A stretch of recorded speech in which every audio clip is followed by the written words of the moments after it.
Hello everyone, जैसा कि हम लोगों ने इतिहास का कल बहुत सारा क्वेश्चन किया था, आज हम लोग फिर से इतिहास में अगले क्वेश्चन की तरफ आ रहे हैं। देखिए, चैप्टर का नाम है संस्कृति, विकास, विचारक, विश्वास और इमारतें। ये चैप्टर आपको समझना है, बहुत इम्पोर्टेंट है। अब देखिए, इसमें पहला क्वेश्चन है त्रिपिटक कितने हैं, उनके नाम और विशेषताएं लिखें। बहुत आसान है। त्रिपिटक नाम से ही लग रहा है तीन पिटक, तो ये पिटक तीन है। पहला का नाम है सूत पिटक, दूसरा का नाम है विनय पिटक और तीसरा का नाम है अभिधम पिटक। समझ में आ गया? त्रिपिटक तीन है, एक है सूत पिटक, दूसरा है विनय पिटक और तीसरा है अभिधम पिटक। अब जानते हैं इससे आगे क्या है। इससे इन्हें त्रिपिटक के नाम से जाना जाता है। मैंने पहले ही बता दिया, तीन पिटक है इसीलिए इसे त्रिपिटक के नाम से जाना जाता है। गौतम बुद्ध के निर्वाण के बाद इसकी रचना की गई। देखिए, निर्वाण, जब गौतम बुद्ध इस संसार से चले गए तो उसे निर्वाण कहा जाता है और उसके बाद ये रचना की गई थी। ये जो सूत पिटक है उसमें क्या कहा गया है समझ लीजिए। ये बुक है, तीनों समझ लीजिए अच्छे से। पहला जो है सूत पिटक, उसमें कहा गया है किस चीज़ के बारे में कहा गया, तो जो महात्मा बुद्ध ने उपदेश दिए थे उसको इकट्ठा करके इस किताब में लिख दिया गया है। दूसरा अगर बात करें विनय पिटक की, तो बौद्ध धर्म का जितना भी नियम है उसका उल्लेख किया गया है दूसरे में, तो ये दूसरी बात हो गई। तीसरा जो अभिधम पिटक है, इसमें बौद्ध दर्शन के बारे में बताया गया। तो आपने त्रिपिटक समझा, तीन पिटक में तीन बातें बताई गई है। पहला जो उपदेश लिखा हुआ है, दूसरा नियमों का उल्लेख लिखा हुआ और तीसरा बौद्ध दर्शन लिखा हुआ। चलिए, तो इससे अगले क्वेश्चन की तरफ हम लोग बढ़ते हैं। जैसा कि आप देख पा रहे होंगे, अगला प्रश्न है जैन धर्म। जो इसको साफ कर देता हूं।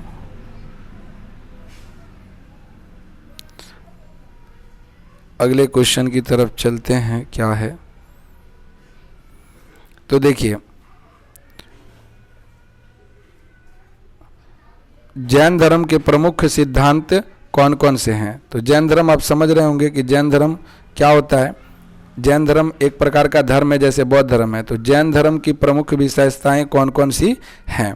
बड़ा आसान आंसर है। जैन धर्म के जो 24वें तीर्थकर थे उनका नाम महावीर स्वामी था। आप जान गए होंगे। और उस समय जैन धर्म के सिद्धांत को पूर्णता प्राप्त हुई थी। तो यह धर्म मानता है, देखिए अब ये धर्म, जैन धर्म में क्या मानता है कि संसार में सभी वस्तुओं में जीवन होता है। देखिए, सभी जीव में क्या होता है, जीवन होता है। अहिंसा का सिद्धांत इस धर्म का मूल आधार है, यानी अहिंसा ही इस धर्म का सबसे बड़ा धर्म माना जाता है। मनुष्य को अपने कर्मों के कारण जन्म, मृत्यु एवं पुनर्जन्म के चक्र में बांधा है। ये जो कर्म होता है, जैसे हम लोग कुछ भी करते हैं तो उसके हिसाब से ही हमें जन्म, मृत्यु और पुनर्जन्म मिलती है। आगे समझ लीजिए, संन्यास एवं तपस्या। इसके द्वारा जो मनुष्य काम करते हैं, कर्म करते हैं, उसके चक्र से मुक्ति प्राप्त करवा सकता है। देखिए, सन्यासी यानी घर द्वार छोड़ करके आप सबसे रिश्ता नाता तोड़ करके अलग से अलग रहने लगेंगे, आप सन्यासी कहलाएंगे। तपस्या मतलब सब कुछ है फिर भी आप सुख सुविधा नहीं उठा रहे हैं, तो वो तपस्या कहलाती है। तो ये दोनों काम अगर आप करते हैं तो आपको मुक्ति प्राप्त होगी। मुक्ति मतलब आप दुनिया के सभी दुखों से एकदम आज़ाद हो जाएंगे। जैन धर्म का विश्वास क्या है कि शरीर को कष्ट पहुंचाकर ही निर्वाण प्राप्ति की जा सकती है। यानी आप अपने आप को दुख पहुंचाइए, अपने आप को जितना कष्ट में रखिए उतना ज़्यादा आपको मुक्ति प्राप्त होगी। ध्यान समझिए, जैसे आपके पास अभी पंखा है, पंखा रहने के बावजूद बिजली है और आप चला सकते हैं लेकिन नहीं चला रहे हैं, तो इसको कहते हैं तप।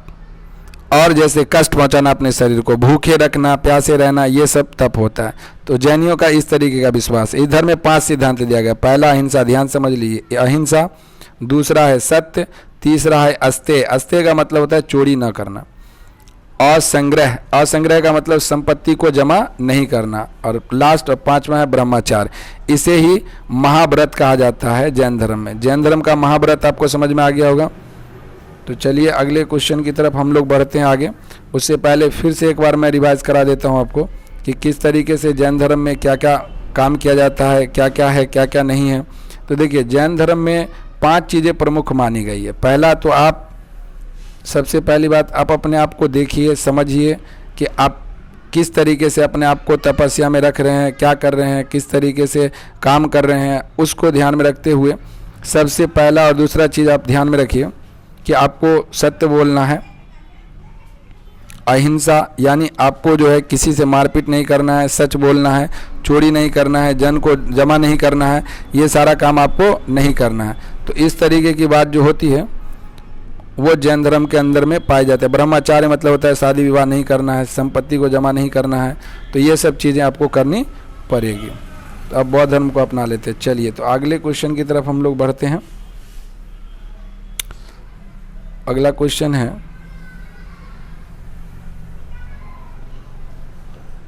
अगला क्वेश्चन आप देख पा रहे होंगे कि जैन धर्म की महत्वपूर्ण शिक्षाओं को संक्षेप में लिखिए। तो जैन धर्म की प्रमुख शिक्षा कौन कौन थी? देखिए, पहला क्या है, जैन धर्म की सबसे प्रमुख शिक्षा या अवधारणा यह है कि संपूर्ण विश्वास या विश्व प्राणवान है, यानी आपको मानना है कि पूरी दुनिया जो है उसके अंदर प्राण है, जान है। यहाँ तक कि पत्थर, यहाँ तक कि आपको मानना होगा पत्थर या कोई भी चीज़ आप दुनिया का ले लेते हैं तो उसके अंदर में जान होता है। पत्थर, चट्टान, जल, ये सब में क्या होता है? जीवन होता है। तो इस तरीके से पहली चीज़ है यहाँ पे ये मान ली जाती है। आगे देखिए, थोड़ा सा इसको ठीक कर लूँ।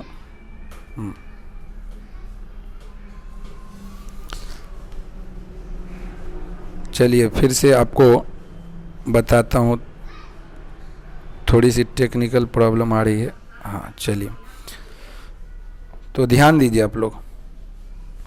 सबसे पहली चीज़ क्या मानते हैं कि दुनिया में जितनी भी चीज़ें हैं सब में जान होता है, चाहे पत्थर हो, चट्टान हो, जल हो, कोई भी चीज़ हो। दूसरा जो है जीवों के प्रति अहिंसा, खासकर इंसान हो गया, जानवर, पेड़ पौधा हो गया, कीड़े मकोड़े को नहीं मारना चाहिए। ठीक है, ये सब दर्शन के केंद्र बिंदु हैं, ध्यान रखिएगा। उसके बाद वस्तुतः जितने भी जैन धर्म में अहिंसा के सिद्धांत को संपूर्ण भारतीय चिंतन परंपरा को प्रभावित किया। आप जानते होंगे अहिंसा ये गांधी जी का प्रमुख हथियार हुआ करता था, तो इसीलिए भारत देश में इसकी बहुत मान्यता दी गई है। दूसरा पॉइंट ये है जैन धर्म में इसकी विशेषताएं। तीसरी विशेषताएं हम लोग जानेंगे।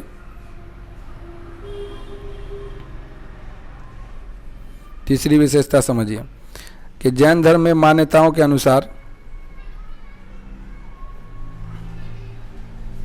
जैन धर्म के मान्यताओं के अनुसार जन्म और पुनर्जन्म का चक्र कर्म द्वारा निर्धारित होता है, यानी आप जैसा कर्म करेंगे, कर्म जैसा रहेगा वैसा ही आपको पुनर्जन्म मिलेगा, जन्म वैसा ही होगा आपका। अगली बात करें तो दूसरा है कर्म के मुक्त चक्र के लिए त्याग और तपस्या की ज़रूरत होती है। अगर आप अपने बुरे काम किए हैं तो उसके लिए आपको तपस्या, त्याग वगैरह करना पड़ेगा। यह संसार के त्याग से ही संभव हो पाएगा, इसीलिए मुक्ति के लिए बिहारों में निवास करना अनिवार्य नियम बना दिया गया। यानी जो बौद्ध, ये जैन धर्म के रहने वाले लोगों का इस टाइप का रहने का ठिकाना होता है, इसमें आप रहिएगा तभी आपको क्या मिलेगी? मुक्ति मिलेगी। अगर आप इस टाइप से नहीं रहते हैं तो आपको मुक्ति नहीं मिलेगी। चलिए अगले प्रश्न की ओर हम लोग चलते हैं। चौथा पॉइंट भी देख लीजिए, फिर उसके बाद अगले प्रश्न पे चलेंगे। चौथा पॉइंट बताता है कि जो जैन धर्म के होते हैं, जैन धर्म के साधु और साध्वी लोग होते हैं, वो 5 व्रत करते हैं। पहला, हत्या न करना, हत्या नहीं करेगा, चोरी नहीं करेगा, झूठ नहीं बोलेगा, धन संग्रह नहीं करेगा और आचार्य रहेगा और धन को संग्रह नहीं करेगा। इस तरीके का 5 चीज़ को फॉलो करेगा तो यही आपका महाव्रत कहलाता है। ये जैन धर्म के जितने भी लोग जैन धर्म को मानने वाले हैं वो ये 5 को फॉलो करेंगे तभी जैन धर्म में उसकी शुद्धता आएगी, वरना नहीं। तो चलिए अगले प्रश्न की ओर बढ़ते हैं हम लोग। अगले प्रश्न की ओर बढ़ने से पहले थोड़ा इसको बड़ा कर दूं ताकि आप लोगों को थोड़ा अच्छे से दिखाई दे सके। चलिए, तो इस तरीके से हम लोग, अगला क्वेश्चन है जैन धर्म के त्रिरत्न के बारे में आप क्या जानते हैं? देखिए त्रिरत्न होता क्या है समझ लीजिए। तो जैन धर्म में महावीर स्वामी जो हैं उन्होंने कर्म फल से छुटकारा पाने के लिए त्रिरत्न को अपनाने पर बल दिया है। यानी त्रिरत्न को अपनाना होगा अगर आप सफल होना चाहते हैं जैन धर्म में। तो पहला क्या है, देखिए ध्यान से समझ लीजिए, साम्यक ज्ञान। साम्यक ज्ञान का मतलब सच्चा और संपूर्ण ज्ञान होना चाहिए। दूसरा है साम्यक दर्शन, यानी सत्य में विश्वास होना चाहिए, अर्थात ज्ञान के प्रति श्रद्धा की साम्यक दर्शन, यानी सच्चा दर्शन होना चाहिए। साम्यक आचरण यानी सच्चा आचरण होना चाहिए। सांसारिक विषयों से उत्पन्न दुख के प्रति संभाव ही साम्यक आचरण है। ये समझ लीजिए, आप देखिए संसार में किस तरीके से क्या हो रहा है। तो 3 तरीके का साम्यक ज्ञान, साम्यक दर्शन, साम्यक आचरण, यही जैन धर्म के त्रिरत्न कहलाते हैं। आइए आगे बढ़ते हैं अगले क्वेश्चन की तरफ। जैसा कि आप देख पा रहे होंगे, अगला क्वेश्चन ये रहा आपके सामने। चलिए, तो श्वेतांबर तथा दिगंबर में अंतर बताइए। तो श्वेतांबर और दिगंबर में क्या अंतर है? देखिए, पहली बात कि महावीर स्वामी जो थे वो 468 ईसा पूर्व में उनकी मृत्यु हो गई। लगभग 200 वर्षों के बाद क्या हुआ, मगध में भीषण अकाल पड़ गया। मगध आप लोग पढ़े होंगे, मगध साम्राज्य, वही जो हर्यक वंश के राजा बिंबिसार ने शुरू किया था, जिसमें अशोक वगैरह भी राज किया था, वही है हर्यक वंश से शुरू हुआ था ये मगध सम्राट। तो मगध में क्या हुआ, अकाल पड़ गया। अब अकाल पड़ा तो बहुत दिक्कत हो गई, भाई करे तो क्या करे।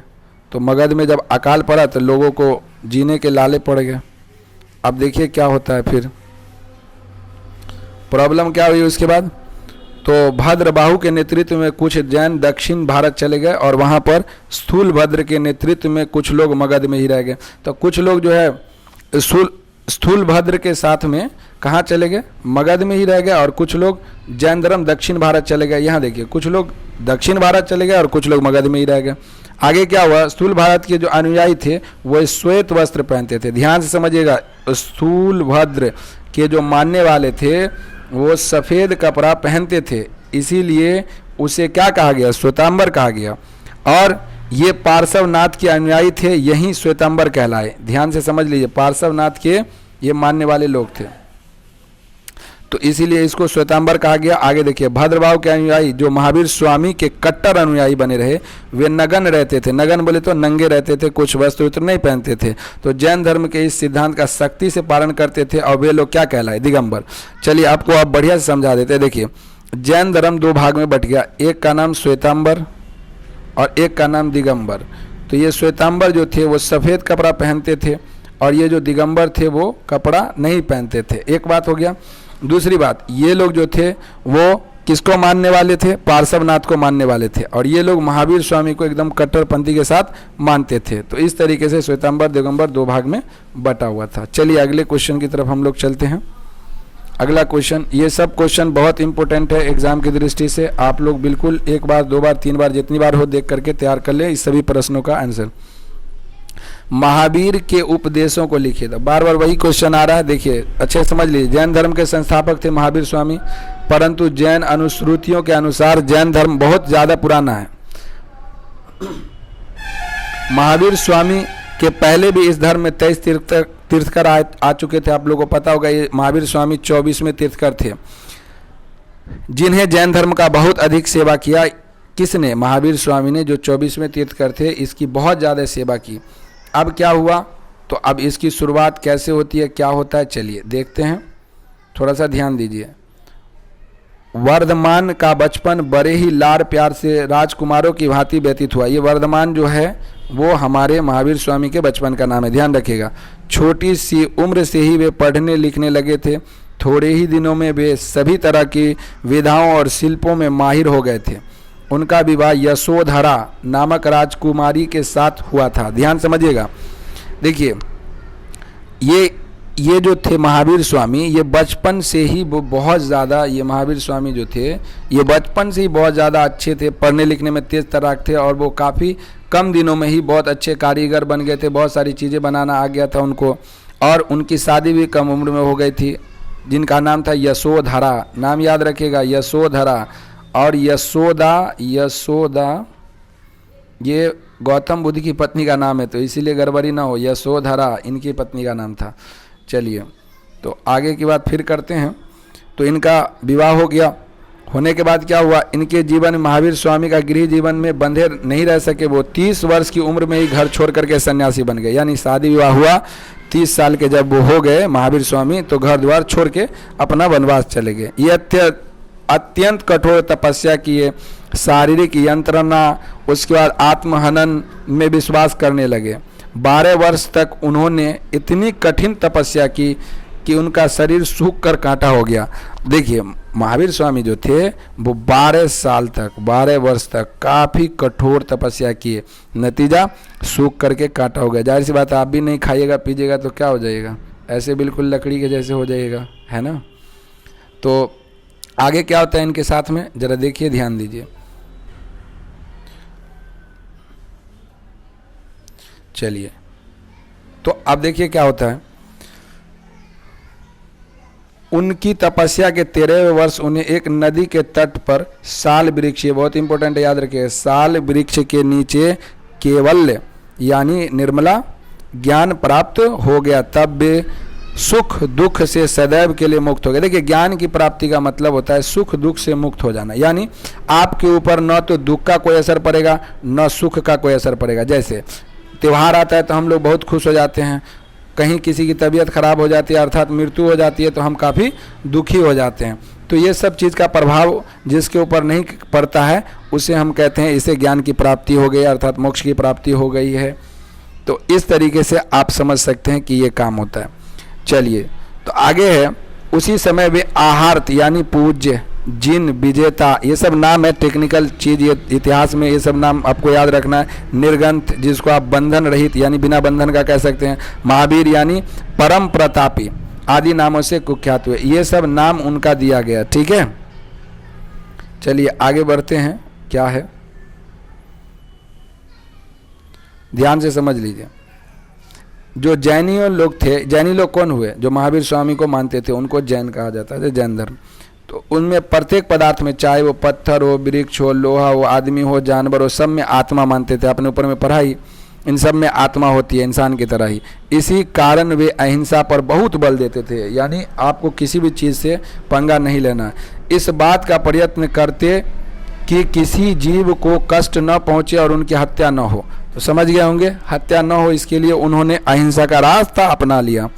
आगे की बात करें तो भाई देखिए, शिक्षा कौन कौन से दिया और सिद्धांत कौन कौन से दिए। आप लोगों को पता होगा कि जैन धर्म में बहुत ही सरल शिक्षा दी गई, कर्म, उच्च आदर्श, आवागमन, ये सब सिद्धांत दिया गया। इसमें अहिंसा, मोक्ष, तपस्या, त्रिरत्न, विशेष बल, ये सब दिया गया जो कि निम्नलिखित है। आप देखिए आगे आपको समझ में आ जाएगा। पहला त्रिरत्न, आपको मैंने बताया था कि त्रिरत्न महावीर स्वामी ने साम्यक ज्ञान, साम्यक दर्शन और साम्यक आचरण, ये तीनों को त्रिरत्न का नाम दिया गया था। ये हो गया साम्यक विश्वास या साम्यक, और साम्यक ज्ञान, साम्यक आचरण।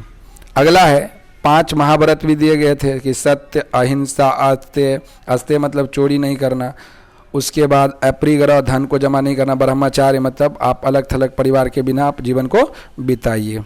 चलिए तो अगला है कर्म के बारे में अगर बताया जाए महावीर स्वामी के, तो कर्म इस प्रकार से था कि यहाँ आप देख सकते हैं कर्म तथा पुनर्जन्म सिद्धांत क्या था, यानी काम कैसा करिएगा जन्म कैसा मिलेगा वो समझ लीजिए। तो जैन धर्म में कर्म और पुनर्जन्म के सिद्धांत का बहुत ज़्यादा महत्व रहा। मनुष्य पूर्व जन्म या संचित कर्मों के अनुसार, यानी आप जैसा कर्म करिएगा इस जन्म में वैसा ही आपको अगला जन्म मिलने वाला है।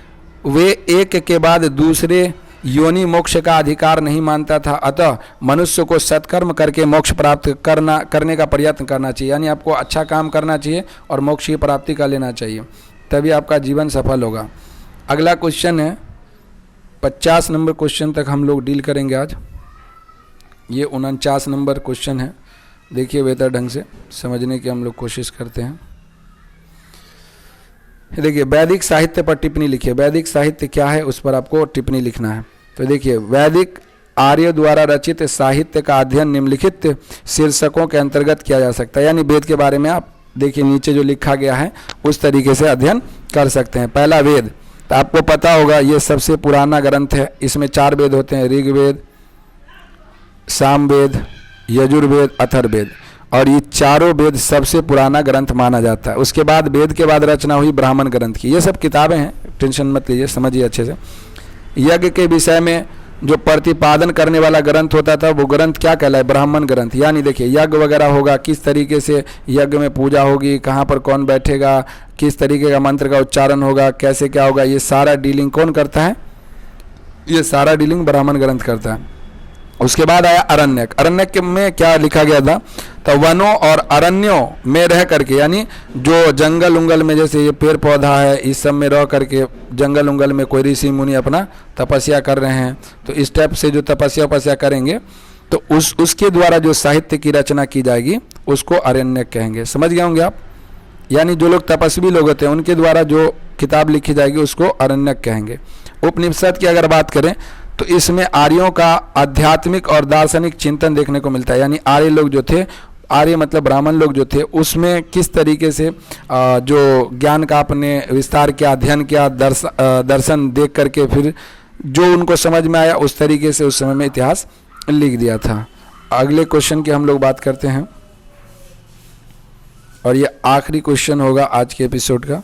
चलिए देखते हैं निर्वाण से आप क्या समझते हैं। देखिए ऊपर में भी मैंने आपको समझा दिया था। देखिए निर्वाण क्या होता है, तो बौद्ध धर्म में जीवन का परम लक्ष्य निर्वाण की प्राप्ति करना होता है। यानी जीवन मरण चक्र से मुक्त ही निर्वाण है। यानी आप जी रहे हैं तो क्यों जी रहे हैं, मर रहे हैं तो क्यों मर रहे हैं, और उस पर चिंता विषय नहीं होना चाहिए आपको, और इस पर अगर टेंशन नहीं हो रही है, सांसारिक दुख उत्पन्न नहीं हो रहा है, तो समझिए आप निर्वाण में।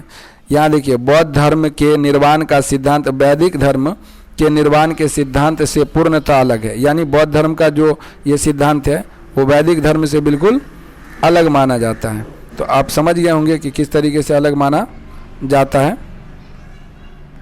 चलिए थोड़ा सा इसको ठीक कर दूं, समझ लीजिए अच्छे से।